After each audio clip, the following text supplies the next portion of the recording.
Troy with a win and move on against ULM, but Coastal Carolina falls at home to JMU. It's on in the final 2 weeks of the Sun Belt regular season. It's Locked on Sun Belt.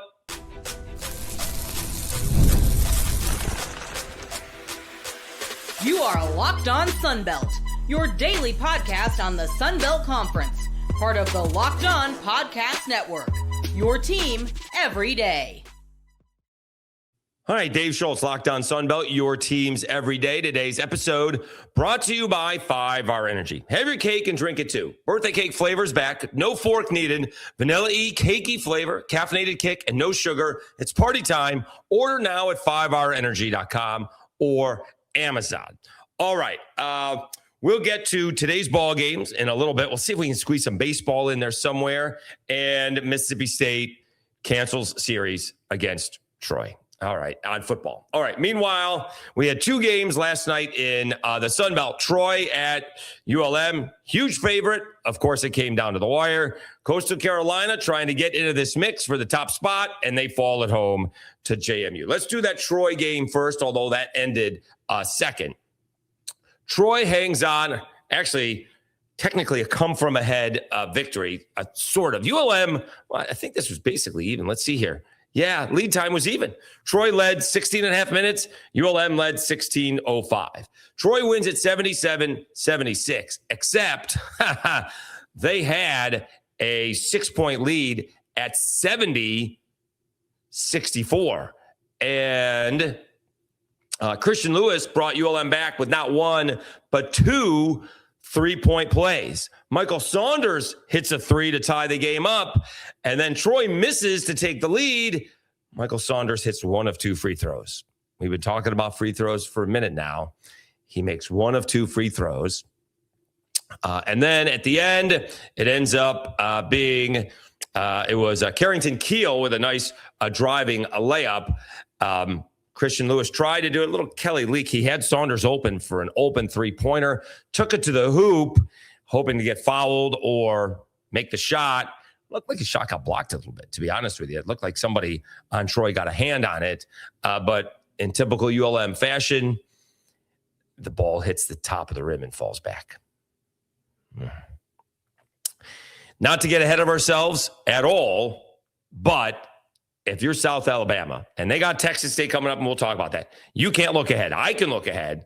South Alabama needs to win that ball game. All right, Troy has just not played well for whatever reason, right? They are 3-4 over the last month, and they're playing nip and tuck games against ULM, getting blown out by App State. It's crazy. I know it's a fun belt, but something's just not quite right. Have teams figured Troy out? You certainly respect. I love Scott Cross. I think he's a great coach. Respect the heck out of him. They win these close ball games. They've won a bunch of close ball games. That is for sure. All right, going over the scores, rather balanced for Troy. Kerrington Kiel led the way, had the game-winning bucket. He had 15 points. Victor Valdez, 14 points, 7 to 8 free throws, only 3 rebounds, usually, and only 2 assists. He usually has more than that. Thomas Dodd did not shoot the ball well at all. 12 points, 4-13 from the floor, 1 of 7 from 3. Did chip in with 11 rebounds and 6 assists. The Campbell brothers, they had 23 points, shot 6 of 15 overall from 3. That's their game. Bellamy had 11 points. So they had 5 guys in double figures. Let's see here. It was Cooper Campbell who had 14 points, and Kobe Campbell had 9 points. So they almost had 6 guys in double figures. That's impressive. For ULM, Christian Lewis had 19 points, could not hit a 3, 0 of 5. 5 of 6 from the free throw line.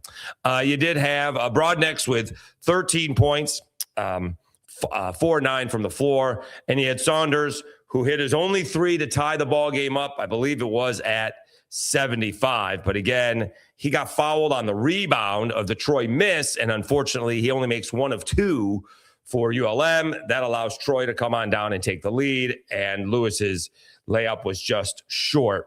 at the rim. Overall, I mean, Troy shot 45%, ULM 41, pretty close. Made the same exact amount of free throws, 17. Troy took 3 more free throws. Troy had 10 turnovers to ULM's 4. You know, and yet ULM only had 8 points on those 10 turnovers, whereas Troy had 4 points on the 4 turnovers. Troy out-rebounded them 41-34. Each had 34 points in the paint. So Troy escapes, so they put themselves right in the mix of the top spot for the Sun Belt, right? They still can win it, or I mean, the chances of someone winning this solo is so slim, but I guess it can happen. Meanwhile, Coastal Carolina hosting JMU, and JMU led most of this ball game, and then Coastal Carolina went on, I think, what was it, a 15-2 run in the second half. Like, JMU went a minute without scoring. It was, let's see here, I got 48-42. And then it was 55-50. So that's a 13-2 run right there, as Coastal Carolina went from down 8 to up 5. And you kind of think it's over there. They got up 5, 57-52. Still plenty of time left. 7.5 minutes. They were up 61-57 with 5.5 minutes to go. JMU retook the lead at 62-61. Josh Beadle played a great game. We'll get to him in a minute. He made a jumper in the paint, pulling them within 1 at 64-63. Got to be 66-63. But again, Beadle hits a pair of free throws, making it a 1-point game. JMU only makes 1 of 2 free throws, and Beadle goes to the hoop, and from the original angle, it kind of looked like got bailed out getting a foul, but the JMU from the other basket, you could see the JMU player clearly jumped into Beadle, and Beadle, with 0.4 seconds left to go on the clock, is going to the free throw line, which the announcers could not say enough. He hasn't missed all night. Guess what happened? After going 9-9 from the free throw line, he misses the first one, and then you got to miss the second one on purpose, and they didn't get anything off of that. So, in fact, he missed the rim. So it's tough, you know, so tough to try and not make a free throw. Really tough. And so they go down. Beadle had look at this ball game. 31 points, 10 out of 17 from the floor, 2 of 4 from 3. He missed 2 free throws, but he missed the second one on purpose. But Coastal went 1 for 11 on their last 11 field goals. No field goals in the last 2.5 minutes. Coastal ends up shooting just 39%. You know, JMU just has not played well all year, and this was kind of going to be the kind of game where they lost their composure. They had a lead, not spectacular lead. What did I say? It was 8, and end up losing it, and then kind of typical, not getting it done at the end. They got it done at the end. This time they got it done at the end. So kudos to JMU. They got it done. They are looking for seeding. Is JMU one of those teams from the 7 seed could win 3 ball games? I don't know. You know, again, these teams don't get the day off like they did a few years ago, but we'll see. I'm not sure what JMU's strength is overall. Defense, offense, that just kind of hung around tonight. Davis had 22 points. Cliff Davis had 22 points. He's the only one in double figures. McBride, 8 points, only 3 of 11. Justin McBride, 2 of 2 from the free throw line. He was in foul trouble. Bradley Douglas, 4 of 10 from the floor, but 0 of 2 from 3. I mean, James Madison didn't play very well, but they played well enough to win. 67-65. So quickly going over the standings, where we are as of this morning. You do still have App State at 10-5. Troy joins them at 10-5. South Alabama and Marshall are 9-5. Texas State is 9-6. They'll take on South Alabama today. Coastal Carolina falls to 8-7. So now it's going to be very tough for Coastal Carolina. Now 2 games back of those top 4 teams. JMU is 7-8. 1, 2, 3, 4, 5, 6, 7, 8, 9th. They're tied for 9th. So they could get up there, right? You could easily find themselves as a top 6 or 7 seed. So we'll see how that goes. All right. We went over last night's games. Let's preview tonight's ball games because there are some big ones going on tonight in the Sun Belt. We'll do that right after you hear from Mazda and FanDuel. I'm Clea Butler, host of Locked On Women's Basketball, and this is Mazda's Women's Basketball Snapshot, celebrating the work no highlight reel can ever capture. It was a heavyweight showdown between number 3 South Carolina and number 7 LSU, and the Gamecocks rose to the occasion. South Carolina secured a hard-fought 79-72 victory to stay atop the SEC standings, using a balanced offensive attack to outlast the Tigers. Tessa Johnson led the way with 21 points, while Raven Johnson added 19. Medina Okot dominated the paint with a double-double, finishing with 12 points and 17 rebounds, while Joyce Edwards chipped in 10 points to round out the scoring. With the statement win, the Gamecocks now turn their attention to a road matchup at number 23 Alabama on Thursday.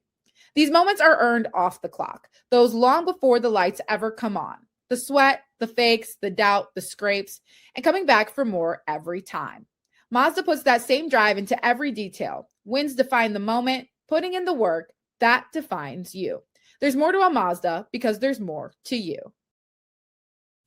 Let me tell you a little bit about FanDuel. Ever wanted to experience the NBA Finals live and in person? FanDuel is giving you the chance to turn that dream into reality with their NBA sweepstakes. Here's how it works. Use your profit boost on any NBA future, and you'll automatically be entered for a shot to win an NBA Finals trip for 2. That's right. Flights, tickets, the whole experience. If you're already looking at the board and thinking about which team can make a deep run, this is a perfect time to lock it in. I love futures this time of the year. Whether it's picking a team to win the NBA championship or grab a conference title, it adds that extra layer of excitement to every game down the stretch. And now, not only can your pick win cash, but could also send you to the finals. Visit FanDuel.com to get started. Use your profit boost on an NBA future and get entered for your chance to win a trip to the NBA Finals. Play your game with FanDuel, the official sports betting partner of the NBA.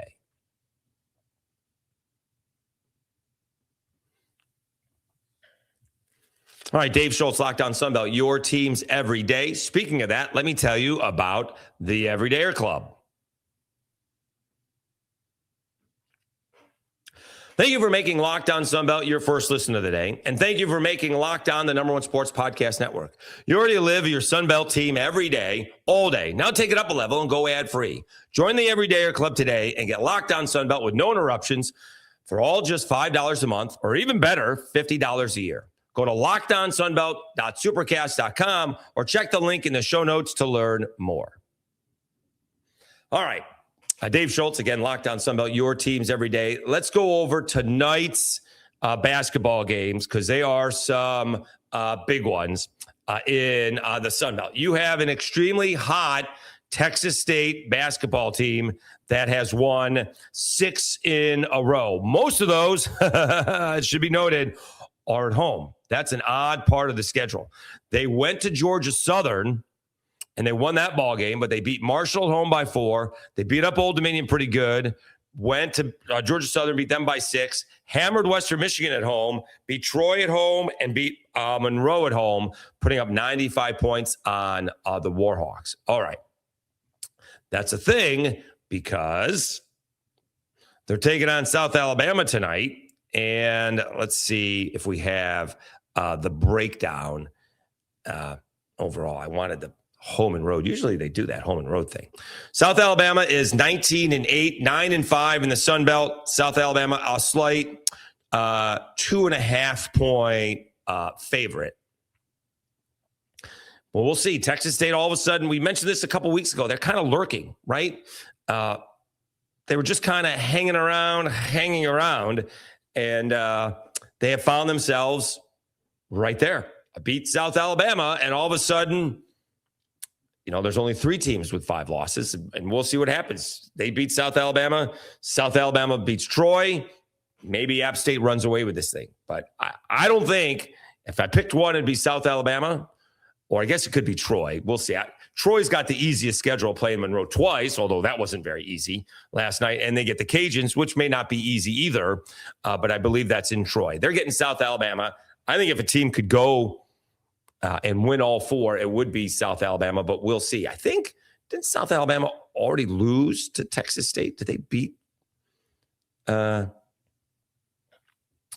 Texas State earlier this year? I don't think they did. Let me see here. They lost to Texas State 67-65. That was the game they should have won. That's coming off that enormous comeback against ULM, which they should have lost, and then they blew a ball game that they should have won. That was a bad. They blew a big lead against Texas State. So Texas State's already beaten them, and they know how they play that low-scoring brand of basketball, 67-65. But it'll be a big difference between Troy at home and Troy on the road. So we'll see how that goes. I'm not sure if we got the stats here or not. I wanted to find that out, team stats, what it is, home versus road. But I think it'll be a good ball game. I think South Alabama will pull it out. I certainly don't think they'll blow them away. Well, let's see if South Alabama can, not fall behind by double digits before coming back, right? And we'll see how Texas State shoots the 3. That's the big thing. Marshall pulled away, making like 7 threes on 7 straight possessions, and then hanging on for that 4-point win. All right. Elsewhere, you do have all these games are going to be all of them are late for me. You do have App State, which is early, hosting Marshall. Big ball game here, right? Marshall can improve to 10-5 and knock App State, move them back to 10-6. App is favored by 2.5 points. Marshall coming off that big win against South Alabama, but right before that, they got blown out by Georgia Southern, so you just never know. South Alabama ball game is at 8 p.m. Eastern time, 7 p.m. Central time. App State is 6:30 p.m. Eastern time. So we'll see how those 2 ball games go. That to me is a toss-up. You think App State would win at home, but Marshall's tough. Marshall is tough. Cajuns getting Arkansas State, and this is where, can the Cajuns find themselves in a spot where they can knock off a team? Because they don't light up the scoreboard, but they tend to play very, very good defense. So we'll see how that goes. Cajuns hosting Arkansas State. Arkansas State, a 7.5-point favorite on the road. It just has not been a great season for Arkansas State, but that is a team just based on their skill set who I think could knock off one of the top 4 seeds. And then you have Georgia State taking on Georgia Southern. Georgia State is actually favored by 1.5 at home, despite losing 5 in a row. They were in second place at 6-3. They're now 6-8. All right. Quickly, let's see if the baseball games finished up tonight. There weren't that many as it goes.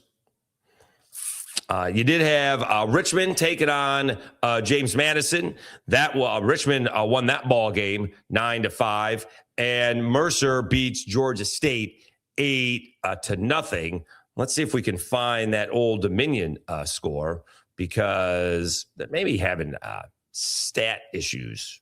Let's see if we can find it there. Manhattan beats Old Dominion 10-7. All right. 7-run, 4th inning being the difference. And that's the tough spot.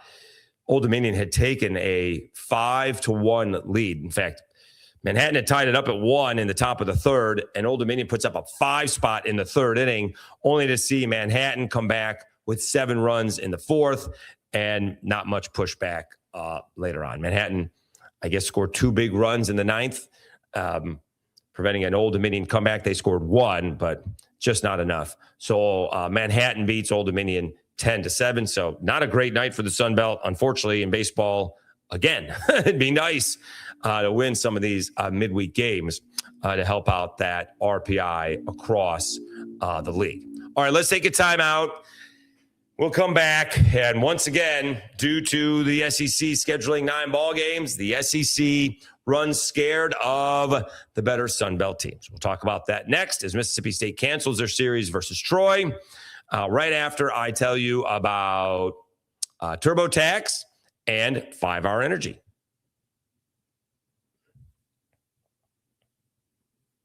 Tax season doesn't have to take over your life. This year, TurboTax is making it easier than ever to just hand things off and move on with your day. With TurboTax full service, you can have your taxes done for you by a trusted local expert, start to finish, without the stress or guesswork. Instead of spending hours trying to figure out forms, you can meet with a local TurboTax expert in person or connect online. They handle everything from W-2s to self-employed forms and work to get you every deduction. You can upload your documents, go about your day, and get updates right in the TurboTax app. It's a huge time saver and gives real peace of mind knowing an expert is handling it. For a limited time, you can have your taxes done by a local TurboTax expert for just $150 all in. If a TurboTax expert didn't file for you last year, just file by February 28th. Take taxes off your plate and get back to your life. Visit turbotax.com/local to book your appointment today. And 5-Hour Energy. Welcome to 5-Hour Energy Flavor Draft. We're looking at every aspect of the draft to let you know which tasty flavors are best and which just might be sleepers. The board is set, the flavors are ready, and only one is going to take the top seed. 5-Hour Energy has a wide variety of flavors, something for everyone. I go with the classics: cherry, berry, and grape. Just like them, they're solid, always consistent. And doing some of this training at work, I definitely need it, especially after lunch. All right. The one I may be looking at as a sleeper, how about sour apple? I'm a big sour apple fan. Find your new favorite of 5-Hour Energy shots. Available at 5hourenergy.com or Amazon.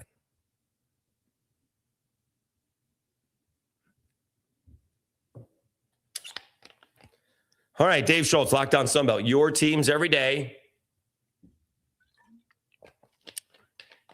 We got it again early on Wednesday.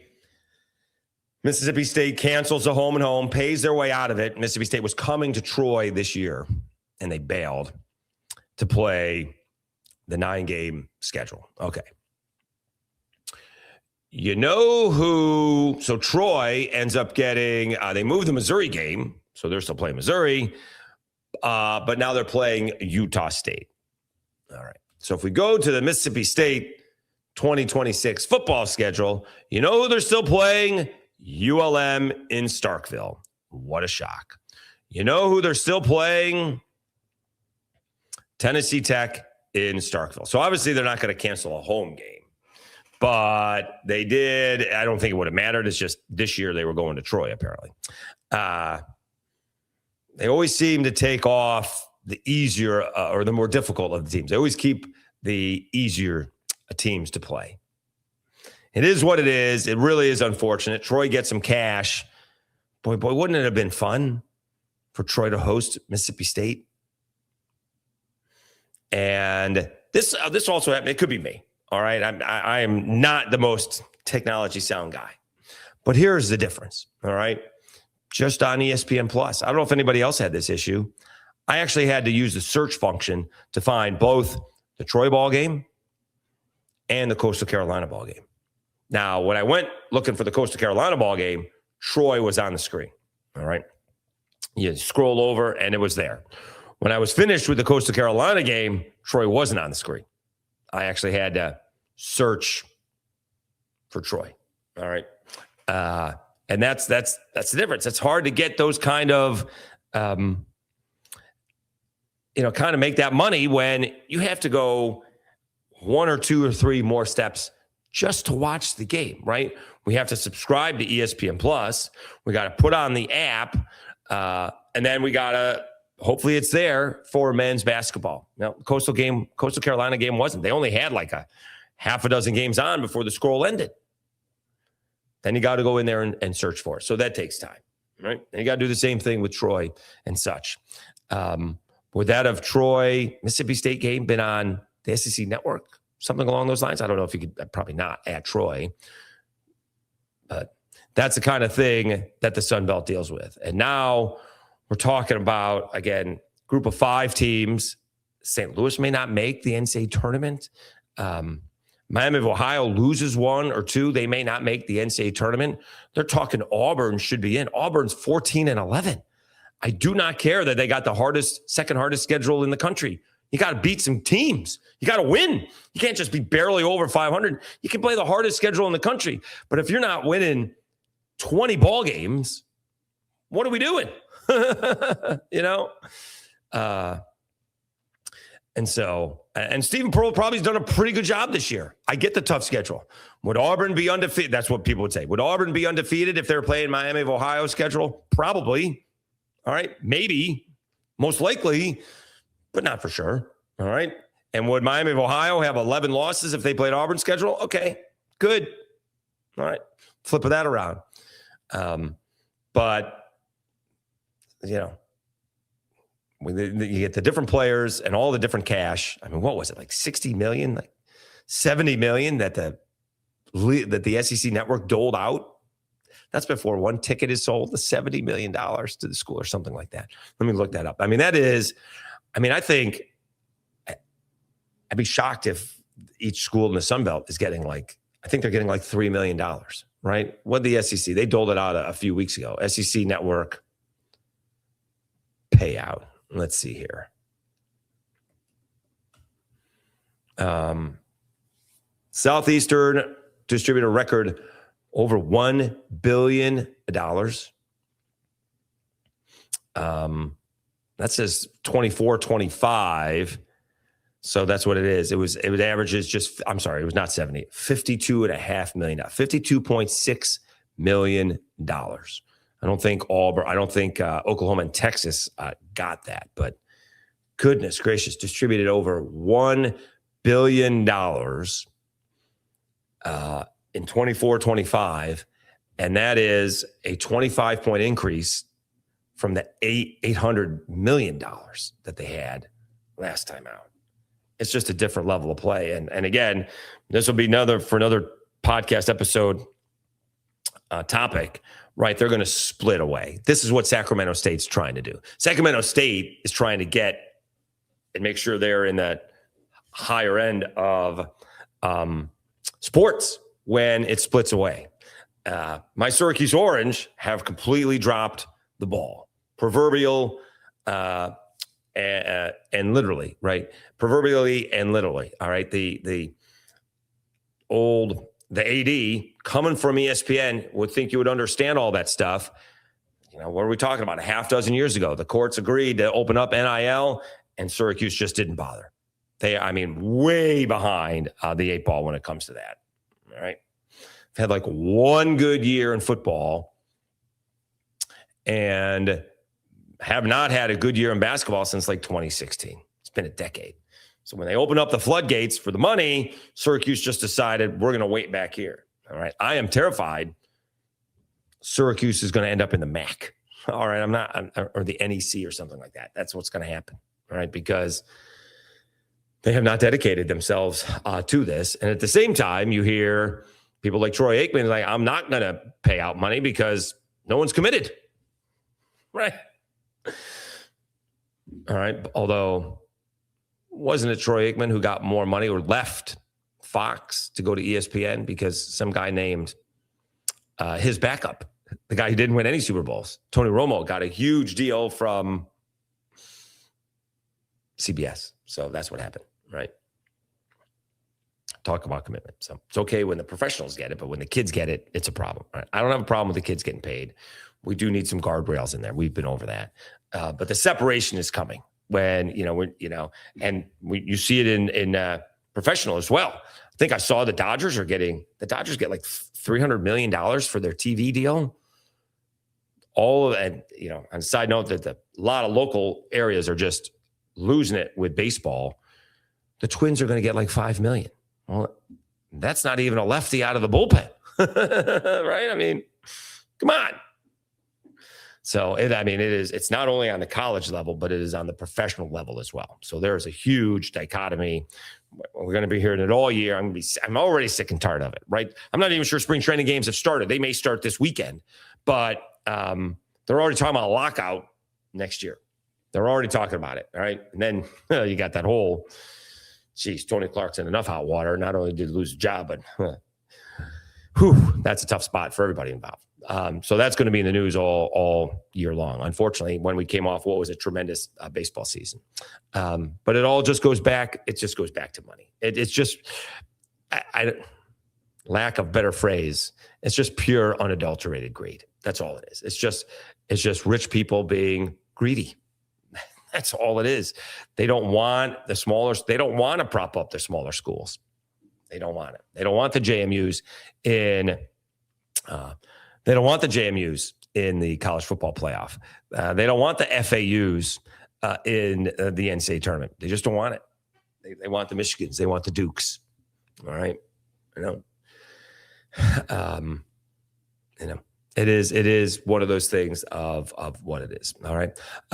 Okay. Thank you very much for tuning in. We will recap tonight's games for tomorrow's episode. We'll start to look at the baseball weekend series as well. All right. Thanks so much for tuning in. You've been watching Locked on Sunbelt, your teams every day. Have a great day, everybody. We'll talk to you again on Friday.